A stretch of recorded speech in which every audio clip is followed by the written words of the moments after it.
सरकारी हायस्कूल कोंगळी येथे परिसर संरक्षण जनजागृती कार्यक्रम संपन्न। इको क्लब कार्यक्रम अध्यक्षस्थानी महेंद्र शृंगारे यांनी काम पाहिले। इको क्लबचे अध्यक्ष शालिका चव्हाण यांची कार्यक्रमास प्रमुख उपस्थिती। भालकी तालुक्यातील कोंगळी येथील सरकारी हायस्कूल येथे इको क्लब व परिसर संरक्षण जनजागृती कार्यक्रम घेण्यात आला। यावेळी कार्यक्रमाच्या अध्यक्षस्थानी महेंद्र शृंगारे, शाळा प्रभारी मुख्याध्यापक, कार्यक्रमाचे प्रमुख पाहुणे म्हणून दत्ता काटकर, भालकी तालुका माध्यमिक शिक्षक संघ अध्यक्ष Sanjeev Savre, BRP Bhalki, Milind Phule, ACO Bhalki, Mahadev Suryavanshi CRP, CRC, Wanjarkheda, Menka Patil, विज्ञान शिक्षिका, इको क्लब अध्यक्ष शालिका चव्हाण, शिक्षक स्मिता कठारे, भाग्यश्री निलजकर, दत्तात्रय स्वामी, प्रशांत चन्नाळे आदी मान्यवर उपस्थित होते। सावित्रीबाई फुले यांच्या प्रतिमेचे पूजन संजीव सावरे यांच्या हस्ते करण्यात आले व वृक्षास पाणी घालून कार्यक्रमास सुरुवात करण्यात आली। कार्यक्रमाचे सूत्रसंचालन दत्तात्रय स्वामी यांनी केले। कार्यक्रमाचे प्रास्ताविक स्वागत भाषणात महेंद्र शृंगारे यांनी केले। विद्यार्थिनी शिल्पा व आरती यांनी वृक्ष संवर्धन विषयावर भाषणे केले आणि विज्ञान शिक्षिका मेनका पाटील यांनी परिसर संरक्षण जनजागृतीबद्दल सविस्तर माहिती दिली। परिसर संरक्षण जनजागृती या विषयावर निबंध व चित्रकला स्पर्धेत प्रथम, द्वितीय, तृतीय आलेल्या प्रमुख पाहुण्यांच्या हस्ते विद्यार्थ्यांना बक्षीस देण्यात आले। प्रमुख पाहुणे मिलिंद फुले यांनी परिसर जनजागृती व 10वी वार्षिक परीक्षेत उत्तीर्ण होऊन निकाल चांगला लागावा अशी अपेक्षा विद्यार्थ्यांकडून केली। संजीव सावरे यांनी परिसरावर जनजागृती केले। सरकारी हायस्कूल कोंगळी येथील शाळेत 10वी परीक्षेत पहिला, दुसरा क्रमांक येणाऱ्या विद्यार्थ्यांना रोख 501 रुपये बक्षीस देणार असे जाहीर केले। दत्ता काटकर यांनी गोविंद जसवाल याचे उदाहरण देऊन विद्यार्थ्यांना प्रोत्साहित केले। कार्यक्रमाचे आभार शाळा मुख्याध्यापक महेंद्र शृंगारे यांनी केले। यावेळी कार्यक्रमास शाळेचे 8वी, 9वी व 10वीचे विद्यार्थी उपस्थित होते। Star Hulsur news Kongali. आई वडिलांचं नाव होतंय तुमच्या एकट्यामुळं, बघा किती जणांचं नाव खाली होतं या ठिकाणी। म्हणून थोडा विचार करा, अभ्यास करा चांगल्या पद्धतीनं आणि आपल्या संपूर्ण केंद्रामध्येच नाही, क्लस्टरमध्येच नाही तर तालुक्यामध्ये फर्स्ट सेकंड येण्याचा प्रयत्न करा, एवढं सांगू इच्छितो। ಇದೊಂದು ಸರ್ಕಾರದ ಯೋಜನೆ।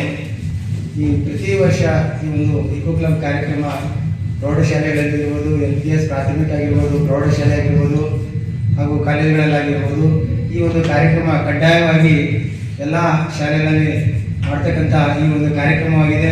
काय सांगितल्या पर्यावरण, परिसर, ओके ओके। तुम्ही जे कार्यक्रम करता त्या कार्यक्रमाची प्रत्येक गोष्टीची माहिती तुमच्याकडे असणं गरजेचं आहे। आता दुसरा शब्द पर्यावरण म्हणजे काय, आपण 10वी मध्ये शिकत आहोत। पर्यावरण कशाला म्हणायचं? ह्या टेबल, हे बेंच, ह्या शॉली म्हणजे पर्यावरण आहे का? ते एका मुलीने सांगितलं पर्यावरण काय? पर्यावरण कशाला म्हणा? पर्यावरणामध्ये माती आहे, झाडे आहेत, पाणी आहे। बरं एवढंच म्हणजे पर्यावरण आहे काय? पर्यावरण माणसानं बनते, प्राण्यानं बनते।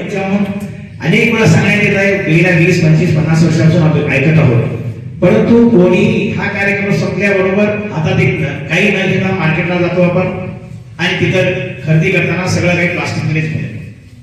त्या प्रकारचं न होता आपण प्रतिबंधित ग्रामीण भागात तरी सुद्धा घरातील कापडाची पिशवी आपण घेऊन मार्केटमध्ये जायला पाहिजे। हा उद्यम करणं महत्वाचं आहे, फक्त कमी करा हे सांगणं काही उपयोगाचं नाही। आणि प्रत्येक गोष्टीमध्ये जिथे जिथे आपल्याला प्लास्टिकचा पर्यायी शब्द मिळतो किंवा पर्यायी वस्तू मिळते त्याचा वापर करण्याचा प्रयत्न आपण आपल्या विद्यार्थी जीवनामधूनच करायला पाहिजे, तरच त्याचं काय होईल, अर्थपूर्ण असं जीवन आपल्याला जगता येईल।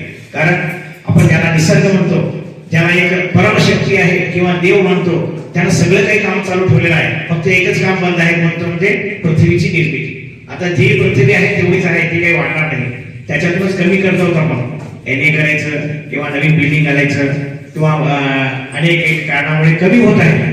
पण असलेली जी पृथ्वी आहे तिला सुंदर प्रत्येक शाळेमध्ये दरवर्षी चालवतात हा कार्यक्रम।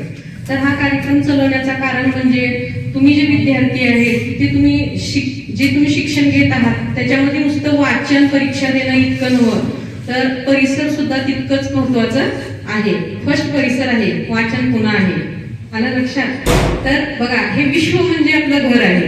विश्व म्हणजे काय? आपलं घर आहे. तर जसं आपण घरामध्ये स्वच्छता ठेवतो, एखादे पाहुणे बोलायला की जसं आपण स्वच्छ करतो, स्वतःचं शरीर जसं स्वच्छ करतो, जंतुमुक्त करतो, तसंच या परिसराचं सुद्धा तुम्ही संरक्षण करणं काय गरजेचं आहे. सध्या सगळ्यात मोठं प्रदूषण चाललेलं कोणतं आहे म्हटलं तर वायू प्रदूषण, जल प्रदूषण, मातीचे प्रदूषण आणि हा प्लास्टिक हा विषय हा सर्वात मोठा आहे. तर या सगळ्याची जबाबदारी तुम्ही आमचे भावी जे या देशाचे नागरिक आहेत, जे पुढच्या पिढीला परत शिकवू शकतील की प्रदूषण करू नका म्हणून, ह्यासाठी हा कार्यक्रम ठेवण्यात आलेला आहे. इको क्लबच्या वतीने पर्यावरणावर भाषण देणार आहे. जागतिक पर्यावरण दिन 5 जूनला केला जातो. हा दिन 1947 पासून साजरा केला जातो. पर्यावरणासाठी आपण निसर्गातील अनेक